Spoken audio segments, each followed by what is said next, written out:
Hi, I'm Thomas Bowles, Prince William County Agricultural Extension Agent. Welcome to our video. All right, ladies and gentlemen, we're going to get started. Thank you all for joining us. Today's presentation is on what's going on in the garden in February. We have two speakers, Valerie Hulsman, who is our environmental educator and certified arborist, and Nancy Berlin, who is our natural resources specialist and master gardener coordinator. I don't know which of you is starting, but whichever one of you ladies wants to start, go ahead. Okay, I'll get started. Thanks for coming today. It's hard to believe it's February out there. So there are a few changes that I made in the presentation that I would have normally done because of the difference in the temperatures that we're having. I still haven't given up hope on a good freeze, but there are some things to consider with the weather we have. So let's get started.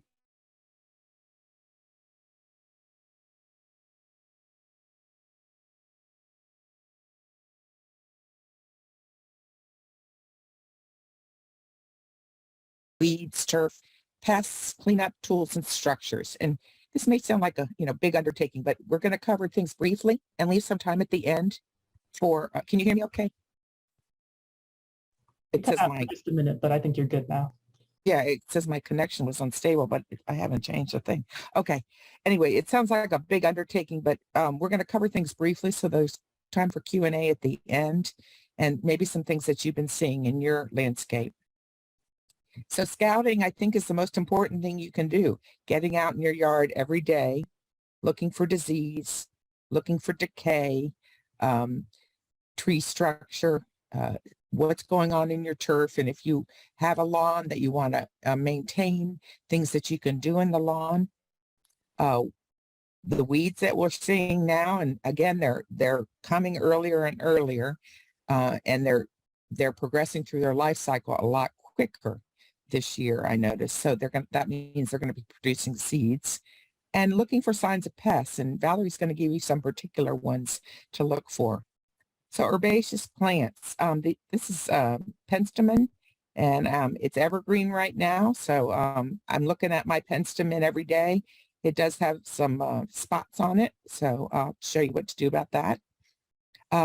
So we're told that the new logic is to leave stems and leaves and debris for beneficial insects, but then that leaves some disease material too. So I'm going to help you to differentiate this.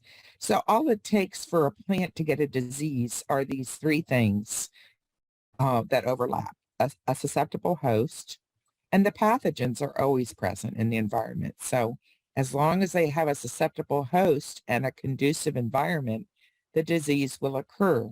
And so what we need to do is kind of try to interrupt that process. And we can't do much about the host. We can't do much about the pathogen that's always present, but we can change the environment to make the plant less prone to a disease or have less disease material around. So here's one example. These are mummies on a fruit tree or a flowering tree that has fruit. And so these mummies contain fungus, and so you would want to clean those up. And like I said, leaving plant debris is good as long as we're taking some of the disease out. So here's roses have leaf spot, and that's a fungal issue. And so snipping those off and cleaning your scissors or your pruner afterwards, and I'll show you some ways to dispose of those. Our irises sometimes will have the iris borers, and so checking the rhizomes at the bottom of the iris and the leaves to make sure they're clean and healthy will help that, and removing that will help that from spreading. There are a number, these are just the tip of the iceberg, but you will know when you look at material whether it's having a disease problem. And when in doubt, just remove that material. You can still leave stems, you can still leave leaves, but do it with this in mind. And this is fire blight on cotoneaster. So that's a viral disease. Isn't it viral? Yeah, I think it is viral. um, age is getting to me. But anyway, you would want to prune that out and get rid of that material so that doesn't spread to the whole plant. So you can prevent disease, of course, by advanced planting. So watch, in February, stuff is already starting to emerge. So look at your plants with an eye for allowing enough air circulation between plants and again, removing the disease material to reduce the spread. You're not watering now, but soon you will be, and always avoid overhead watering so you're keeping the leaves as dry as possible. And the question is always raised is, well, when it rains, isn't that overhead watering? But we can't control that. We can control how we water, and we water at the soil line, keeping the leaves dry to keep fungal issues and bacterial issues to a minimum. And then evaluate your plants. This is a good time to do evaluation. Is the plant able to get enough nutrients? And you can do a soil test when the ground isn't frozen. So it's possible to do that now and avoid the rush of March and April and May. Assess the compaction around your plants and look for symptoms of disease. And again, put the right plant in the right place. We've all put plants in the wrong place. There's no shame in this, and just evaluating it and moving it is the right thing to do. So check, when you're checking your plants for disease, throw the disease material away. And again, clean your pruners, clean your scissors in between snips, and don't compost it. Unless you're a really super composter and your pile is hot enough for long enough. It has to be 130 degrees or greater for 3 consecutive days. And that heat is the result not of sunshine, but of metabolic and microbial activity within the compost pile. So in order to kill the disease or kill weed seeds, your compost pile needs to be hot enough. So, and what governs that is the proportion of greens and browns and whether you turn it regularly and how much moisture it's getting. And so if you're not up to that, if your compost isn't up to that, then throw it away, throw the material away in your trash. Again, this is the compost. Compost happens at this combination of materials, and it has to have enough air and water to do that. So we do have some composting videos on our YouTube channel, and I'll be referring to that regularly. If you just jot down VCE-Prince YouTube, there are probably 7,500 videos on there on different topics that you can watch at your leisure while the temperatures are still a little cooler. So fungal disease, that's most of what we get at our Extension Horticulture Help Desk. And that's referenced down there in the corner, Master Gardener at pwcgov.org. Give them some business. They're there waiting for you to ask them questions. And about 85% of diseases in plants are fungal. And most of the recommendations that we give at the help desk are for sanitation or for meeting the cultural needs of the plants rather than applying a fungicide or using an herbicide or a pesticide. Not always, but most of the time, that's what our recommendations are. So look for things. These are all some examples of, this is leaf rust. Oops. Leaf rust here with the orange pustules, and then downy mildew on the bottom of the leaf that turns it yellow on the top, powdery mildew on the top. And this is white mold or sclerotina. So anyway, you'll see leaf rust and stem rust. So look for these symptoms, and these are things you can clean up now. Here's some other signs and symptoms of plant disease: lesions or holes, sliminess, oozing, fungal spores or cankers or blackened tissue. The bottom one I think is a magnolia, and it just has some winter burn on that. You could snip those off. I don't think that's a bacterial infection, but when in doubt, it's okay to just snip it off and throw it away. And you can see some, so looks like some spots or lesions and some mold growing on the leaves in the top picture. And there's some, so just be aware of what's normal and what's not. And you know what? You don't have to know all the answers. You can just send an email with a picture to the help desk. And if we can't tell from that picture, we might ask you for more pictures or to bring in a sample. And if we can't figure it out, for a fee, we can send it to the lab at Virginia Tech. So here's a few other things to take a look for: bacterial and fungal leaf spot. The bacterial is the bottom left corner, and it's more of a shot hole looking fungus. And cherry trees get this all the time. Cherry laurel, and there's no bactericide that we can give you. So the only thing that you can do, and believe me, if you have cherry laurel, I bet you have this disease. So just pick up the disease materials to remove the amount of inoculum in your landscape. Bacterial coalescence of spots in the top left, and fungal leaf spot on the middle right. So those are just things to look for. But you know what? Plants get these. It's nothing to be alarmed about. You know, the amount of moisture we've had recently, the warmer temperatures, we're going to have a good fungal season. So you can expect to see all these things, and you can just clean up to reduce the disease. So let's talk a little bit about trees. And Valerie, feel free to jump in here. This is kind of brief, but look at your tree structure. This is a good time with the leaves off. Now, oaks and beech keep their leaves a little bit longer, but look for some of these things with it when the leaves aren't there to see, does it have one strong central leader? And with a young tree, you can kind of correct that. Does it have some branches that are rubbing or poorly attached? Are there suckers at the bottom? And you can, I'll show you which ones you can prune out now. We have to be kind of careful about pruning right now because we haven't had a decent freeze to make the, I feel like the trees have gone dormant and then not, and then dormant.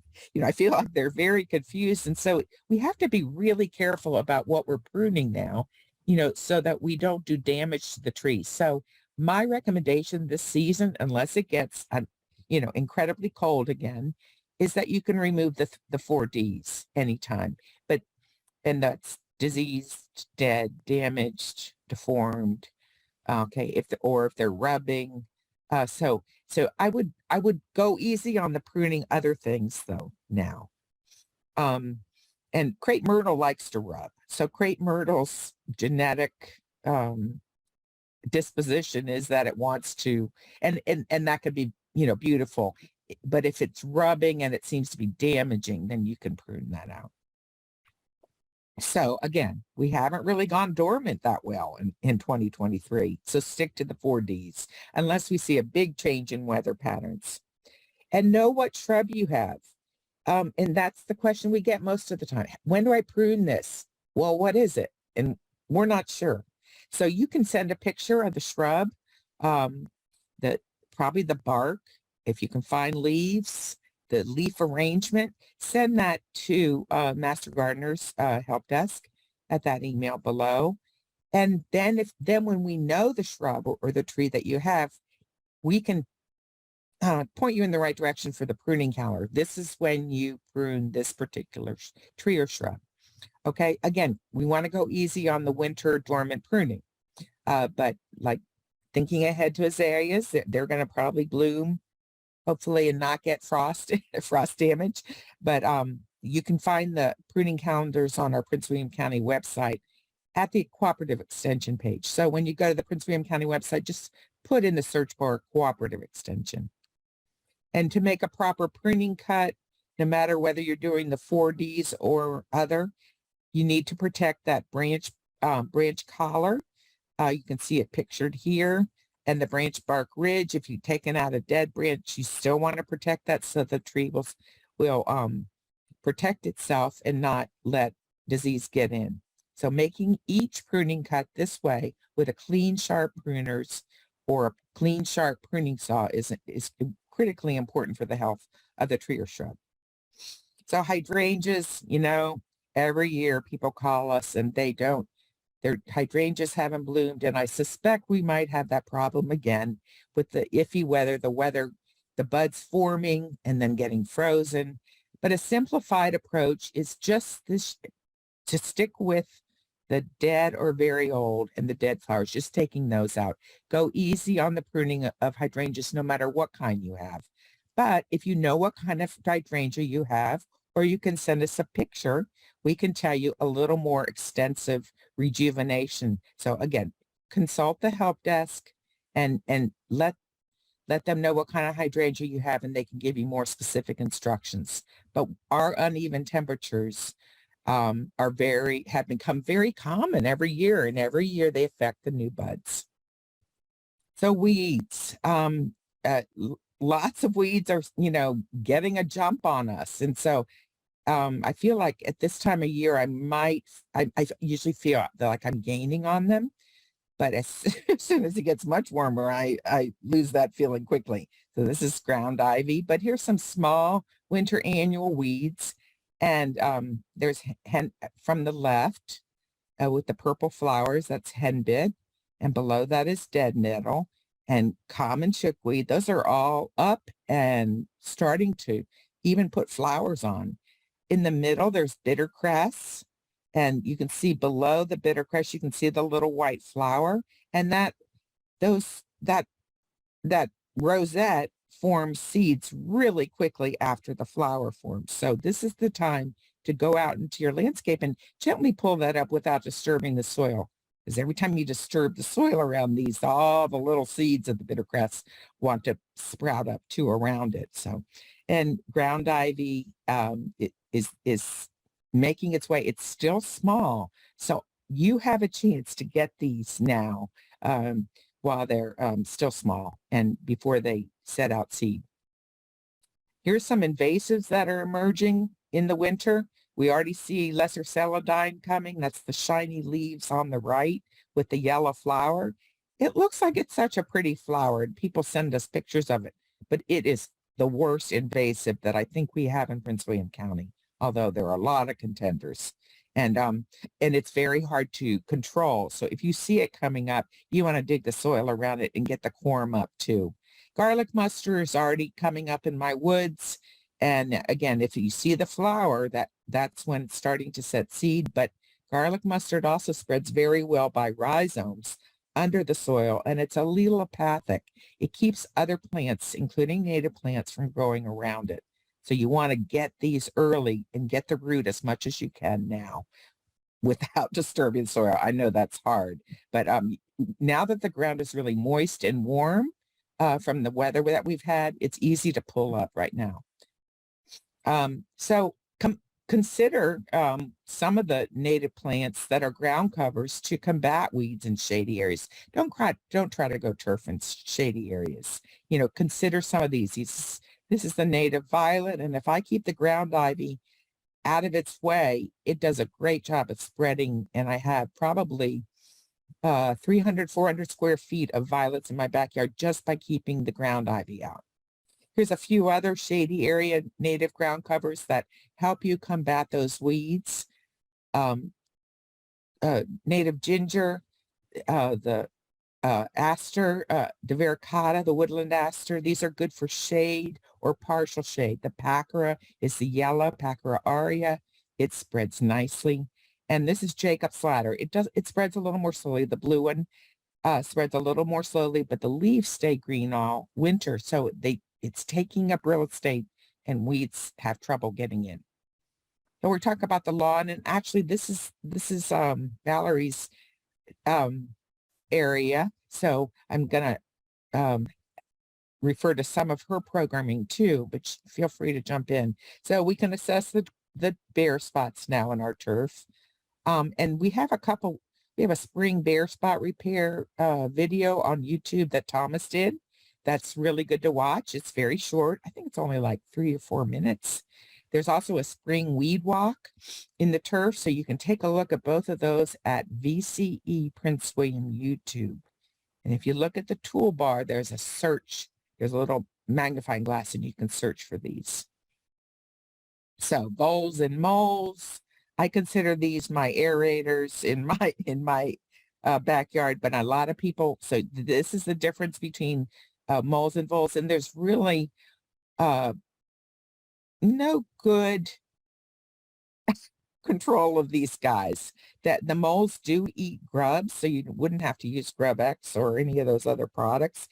And voles can eat the roots of herbaceous plants and and chew around the base of trees. So you want to keep the mulch levels a little bit lower around plants that they seem to be interested in. Crabgrass, when the soil temperatures reach 55 degrees for 2 to 3 days, I think we have almost achieved that in February, and germination is possible. So I think you can probably start looking for this, probably a little early still, because the evening and night temperatures are not quite that warm. There's a tremendous seed bank. And the best control is having a thick, healthy turf. So I'll show you how you can get that in a minute. Most of you know about our Best Lawns program already. It tends to grow on the edges where it gets enough sunlight, by your driveway, sidewalk. You can apply a pre-herbicide, or do you want to go the thickening up your grass? So most pre-herbicides available to homeowners will affect grass seed too. There are some products that will help you not to affect the grass seed when you apply it, and our Best Lawns coordinator, Valerie, can give you some recommendations on that. I think it's, I can't remember the name, I can't remember it. Surf something. Anyway, call us, because I don't want to quote something wrong. I don't rely on my memory for any herbicides, but the best time to do the pre-emergent for crabgrass is to do it when the forsythia is blooming or the dogwood's blooming. Don't be alarmed if your lawn care operator applies it when the forsythia is not blooming. Remember, they're doing a lot of lawns, and they can't do it all the day that the forsythia blooms. Avoid pre-treatment products with fertilizer. Give us a call at the help desk for assistance or the Best Lawns program. So our Best Lawns program, that's the best way to combat lawn weeds. And if you and you do need to fertilize, and usually we recommend that you fertilize in the fall. But if you didn't fertilize in the fall, you can do a reduced application in the spring. And we want to base that on science. So the Best Lawns is $40. A master gardener will come to your house, do a soil test, measure your turf grass areas, and give you a customized turf plan that Valerie has written based on science, not guesswork. So you can contact us at the Best Lawns email there. Getting the pH right is critically important. All the nutrients that we want for good turf growth are just not very clear. I'm sorry about that. If you get the pH right, then all those nutrients that we want for good turf growth are available. So we base all our recommendations on this science. So some pests. Valerie's going to talk with you about pests. Lucky you, Valerie. I know. Thank you. Thank you for covering all that other stuff too, Nancy. That was great. So good morning, everybody. So we're going to talk a little bit about pests. Nancy will continue to advance my slides for me. So when we are in the middle of winter, there's a lot of great details that we can see on our trees and shrubs that aren't as noticeable at other times of the year. Without the leaf canopy, we can see a lot of conditions like beetle exit holes, or feeding on buds, bark chewing, all these things that just aren't as noticeable when we have the full canopy in place. You can also look out for activities such as woodpecker activity that can indicate that you do have some insect activity in declining or just starting to infest trees on your property.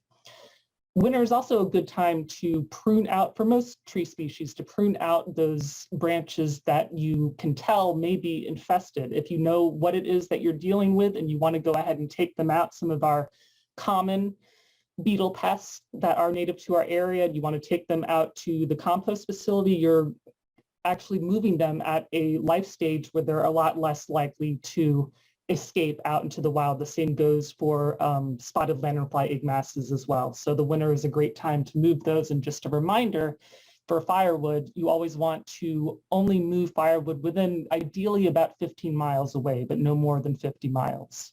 So we'll go to the next slide, please, Nancy. So here are a few of our borer pests of concern. Asian longhorn beetle is not in our area yet. It has been continuing to spread after being found in South Carolina a few years ago.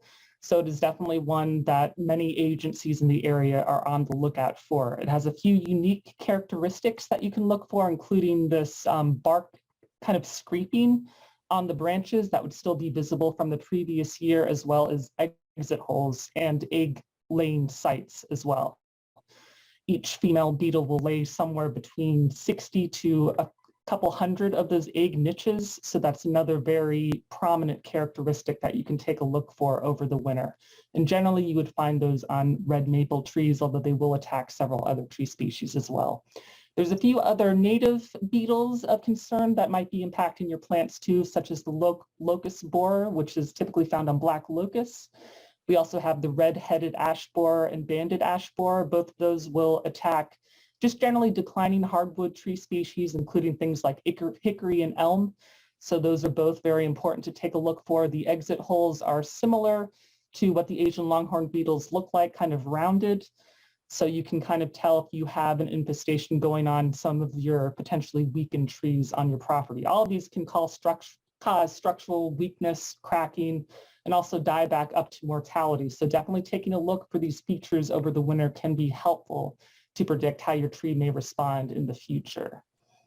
Next slide, please. Go ahead and thank you, Nancy. So we have our butterfly and moth defoliators, and these are insects that are capable of causing severe defoliation, and not just a little bit of defoliation like we like to see to support our native ecosystems, but enough that it can adversely impact tree health.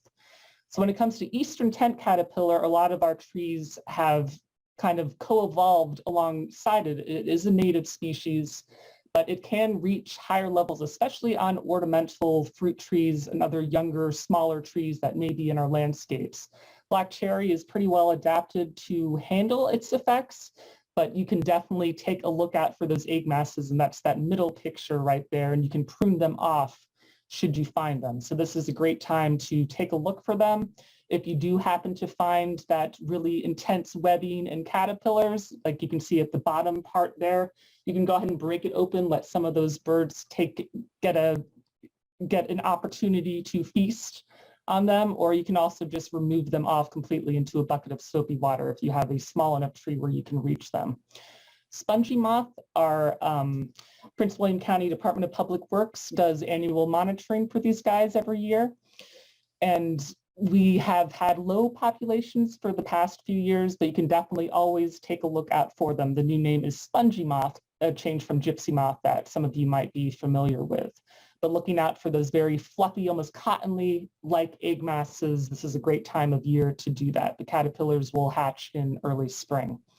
Bagworm is another native species that you often find on arborvitae, junipers, and other similar types of conifers, sometimes even on sycamore trees and a few other hardwoods as well.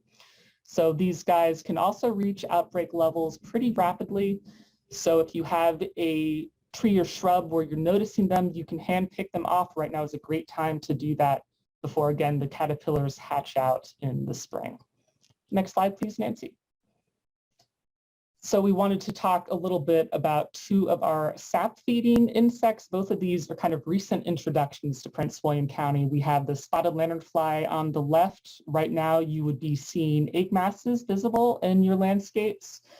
And they will also be hatching in early spring, probably in another few weeks from now with the warmer weather that Nancy was talking about. What would be visible right now are definitely the egg masses and also incidents of sooty mold. You can see in that far left picture there. You might also be seeing some dead adults at the base of the trees as well. So you will not remove all of spotted lanternfly egg masses by going after them. A lot of them are in the upper canopy, but you can definitely help to reduce the population a little bit if you do find them. We also have a reporting tool that is together with our mosquito and forest pest management branch over at Public Works. So you can report any sightings into that tool. If you need advice on any management activities, our help desk for Virginia Cooperative Extension is eagerly awaiting your call and is very glad to help you if you're wondering what to do about spotted lanternfly. They are definitely continuing to spread in the county and unfortunately in the area. crepe myrtle bark scale. So that's the sky here on the right. This is another recent introduction that is unfortunately spreading throughout the county. It's mostly on the eastern side so far, based on the reports that we have kind of around the Dumfries, northern Woodbridge, Lake Ridge area. And it also causes many similar symptoms that spotted lanternfly causes, including that sooty mold kind of honeydew release as the scales feed. Right now, they are present in egg mass form, kind of on the trunks of crepe myrtle. They will attack a few other species as well, including spirea and beautyberry. So that is also something to keep an eye out for too. There's still more research being done as to what that host range is going to look like in the US. So it's definitely valuable to report any that you might see so we can continue to track what this insect pest is doing. When you do try to treat for these guys, you do want to get the crawler stage before they form. You can see that kind of white fluffy mass kind of on the backs of the scales. So right in early spring, using horticultural oil or insecticidal soap are both two options if you have an intense population that will help to reduce it. Of course, always following all pesticide label directions. And again, our help desk is very ready and willing to answer any questions you might have about these guys as well. Next slide, please, Nancy. This is another very, very new pest that we are dealing with, actually a fungal pest that has just started showing up in new tree plantings as well as in nurseries. Our state plant pathologist, Devin Biley, released a little bit of information about this. So right now, the possible pathogen that also attacks cacao trees is Ceratobacillium theobrome. That is the kind of possible pathogen that they believe is causing the effects. And what is happening to these trees, red buds and dogwoods, is that they are kind of dying back from top down and kind of experiencing these scorched leaf type symptoms. And this is impacting, a lot of the nursery areas that are growing these trees. And potentially you might also see this on your own property as well if you're doing some winter pruning. So this kind of vascular streaking symptoms that you can see kind of to the bottom left on that red bud there seemingly show up in red bud the easiest. It can also affect red maples as well, but it doesn't appear to be causing the same level of dieback so far. But the streaking does not show up as well in dogwood. So really looking at the red buds is what you want to be doing to kind of potentially help out in reporting this issue, and also kind of look for both red buds and dogwoods kind of experiencing this level of dieback in your landscape.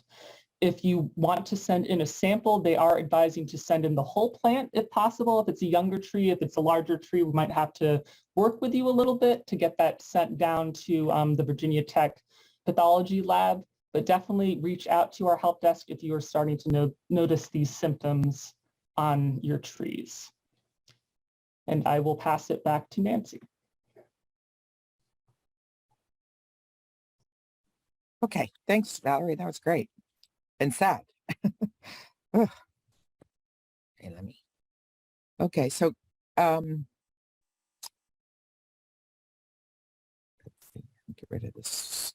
Okay, so think of your, we talked about garden cleanup and leaving the leaves, and I understand that you can't leave the leaves everywhere if you live in an HOA or you have a lawn, but think of them not as things you want to get rid of, but as a resource. Like water. I have a more casual landscape, but there are places in most landscapes where you can pile them and they cook down rather rapidly depending on the type of leaf.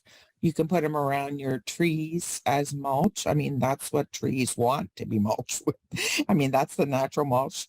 And plants will come up under a normal 3 to 4 inch layer of leaves, but larger amounts they struggle, and we want to get them off turf because it prevents germination of any overseeding, certainly, but if you put them in an area, it can also prevent germination of weed seeds, including stiltgrass.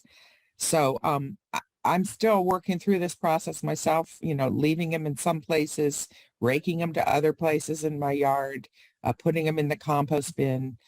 putting them in just in a pile in the back. But if the plants look slimy with the leaf cover or kind of, gooey, you want to remove the leaves and pile them in an out of the way place because too thick a layer can trap moisture and create fungal issues. So again, we're this process of leaving the leaves, it sounds really good, but practically speaking, use common sense. Does it seem to be affecting the plant? And think, where can I put these leaves without putting them at the curb? Again, leaving stems as long as possible is important in your yard. For insects, they use them, and some of them take longer than one season to hatch out. The 50-degree rule that you've heard some people say, leave the stems until it's regularly 50 degrees, and that's day and night. And that's an urban myth, according to Doug Tallamy. You want to leave them as long as possible. And I do understand that a lot of you are living in a more tidy neighborhood that you can't really do that. So you can also cut the stem until they're about waist high or chest high. And especially if you don't want things to seed, like bee balm will seed like everywhere if you don't cut this.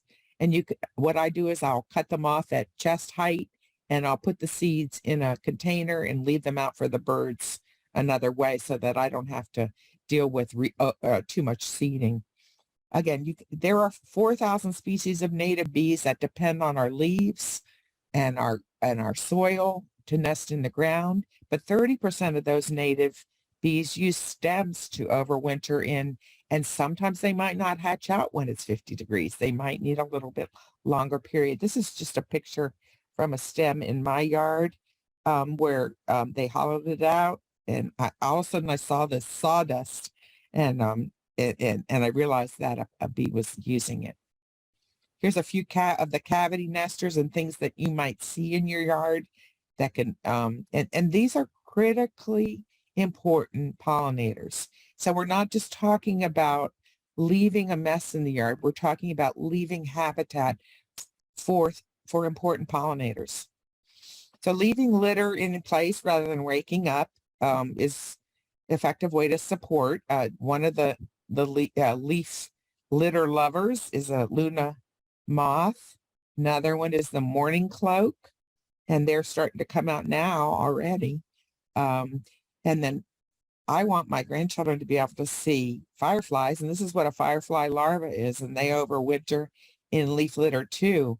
And so if we want to have fireflies, which also inadvertently do some pollinating, then we need to leave our leaf litter in places where they can use it. And grinding them up, I understand, is good for, putting on a woodland garden and making them not mat down, but grinding them up also grinds up some of the larvae. So count the cost on that. The tiger swallowtail also uses leaf litter, and so does the Cecropia moth, he pupates in the leaf litter. There's the larva. It's a very big larva, and this is what the Cecropia moth looks like when it's when it hatches. And so we want to protect these guys by leaving leaf litter where we can. So I use winter a lot of times to get my tools garden ready, and usually I light a fire first snowfall, but we haven't had a snowfall, so I had to do it a couple weeks ago. And now all my pruners, I probably have 50 pruners. They're all sharpened, oiled, and ready to work. And so safety's first. So you want to put it in a vise if you can.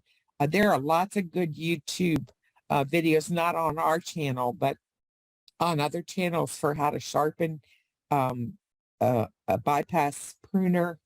And I use oil, and I clean them first. I clean it, then I oil it, then I sharpen it. Sometimes I take out the screws, and so that I can do a better job sharpening it. And you can use various types of sharpening implements, but it's well worth the effort to make a clean cut and to have your whole supply of clean garden gloves and sharp tools to start spring with.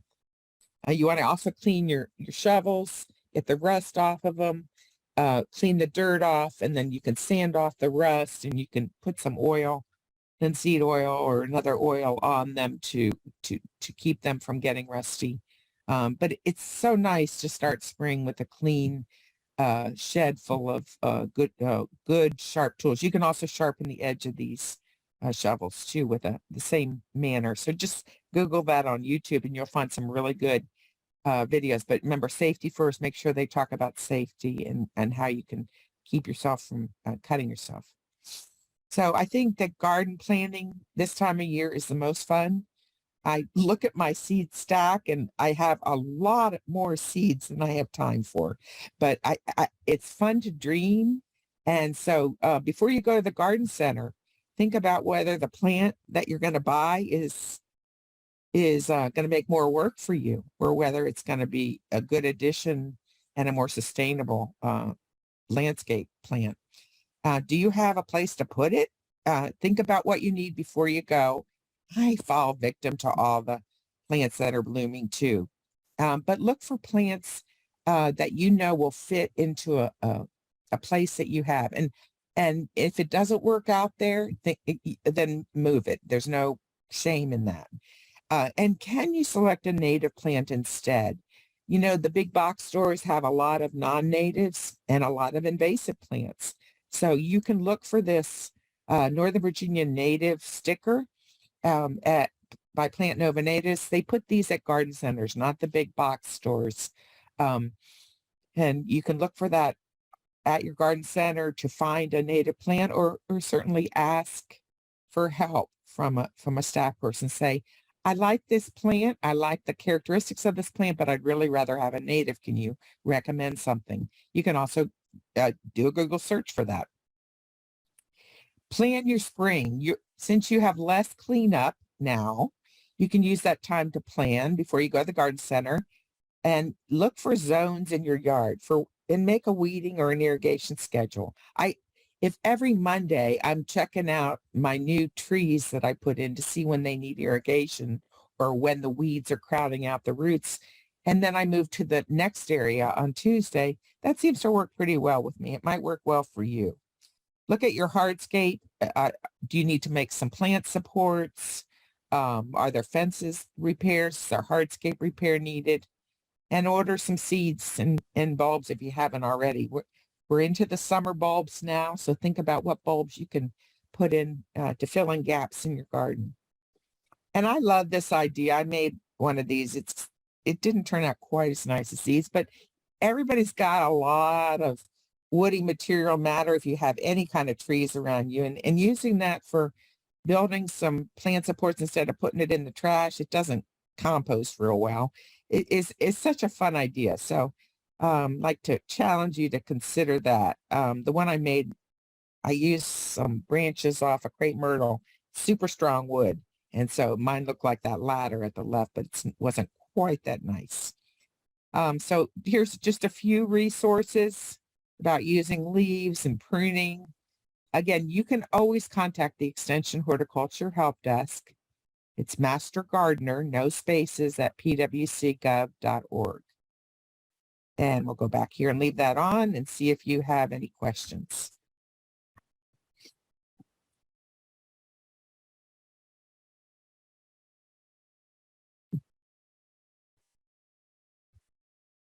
Are they asleep, you think? I hope not. Are there questions in the chat? Yeah, there are. Oh, go ahead, Christina. I was going to say there's one. The native mountain laurels in our woods have lots of leaf spot. Yeah. Is there anything to do to help them as they're in the woods? No, they get that no matter what. I wouldn't worry about that. If the roots look healthy, you know what? It's hard to grow a mountain laurel. And if they're growing there and they look robust, leave them alone. They are, certain plants just get leaf spot, and I wouldn't worry about it. I wouldn't even clean it up. And that was really the only question in there. Does anyone else have any questions? I do, and my chat says it's disabled. I don't know if I did that or if it's been done. Okay. quick question is, Nancy, this is Chris Splunge calling. I was trying to leave leaves on my grass, not deeply. I wanted to mulch them onto there, but kind of failed to work that out. Now I'm hearing don't really leave the leaves on the grass. Right. If you've mulched them with a lawnmower, is that still okay? It is, as long as they're not too thick. I mean, the air needs Yeah. to get sunlight. It needs to photosynthesize. And especially if you're overseeding, that's going to affect the soil to seed contact. So, use your best judgment on how it looks. And if you have a lot of bare spots, I would not leave it in the bare spots because you might want to overseed those. Do you have anything to thanks. add, Valerie, to that?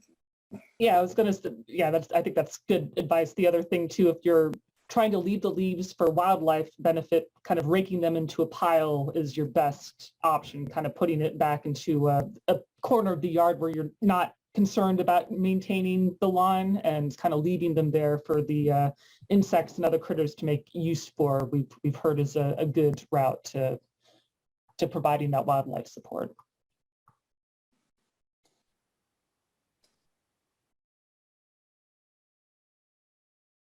Anybody else? Okay, I have another question. Great. Oh, I should have typed it. Up in my tree line, I've left the leaves and I've left them really deep. Mhm. And last fall, I thought, I wonder if people ever harvest, isn't that a nasty word, some of the good soil that I've created to use in their garden. And then later on, I was thinking about the critters that live in there and thinking that was a wicked thing to do. And I hadn't done it with a very large area, but where you just leave them lie, what do you think about that? And you would like to move some of that soil to another area? Yeah, it's not my composting Yeah. leaves. It's just generally there. And I was like, wow, the soil under here is really great too. Mm-hmm. I don't see any problem with that. Take a large enough amount so you're moving the beneficial fungi and bacteria and microorganisms. You're moving all that when you move it. I have done that. I have some sort of raised beds in my wooded area, and if I'm going to put new plants in, like new natives that are kind of ephemeral, I'll sometimes do that. Put it around them. Okay, thanks. I feel better. Good. No guilt. No guilt. Not to jump in with another depressing topic, but the invasive jumping worm can be spread through moving soil around too. So I think on your property, I think it would be good, but just one thing to consider if you're moving it outside, there may be other invasive things that might be in the soil as well. Yeah, and they are in Prince William County. That's a good point. They are in Prince William County. So if you encounter a worm that's big and thick and moves really rapidly, and it has the white ring around and it goes all the way around, instead of just 3/4 of the way around like a regular earthworm, put it in soapy water. And because we have them in Prince William County, and what they do is they eat and take all the nutrients out of woodland soils, and all the good stuff that we're trying to develop in soils, they digest, and they're very detrimental. So that they'll deplete the soil. So if you can Google Asian jumping worms and then put .ext to get something reputable to see what they look like, because they're being transferred in plants, plants you buy, plants people share. And I have them in my backyard, so I'm not sharing some stuff from my backyard with anybody.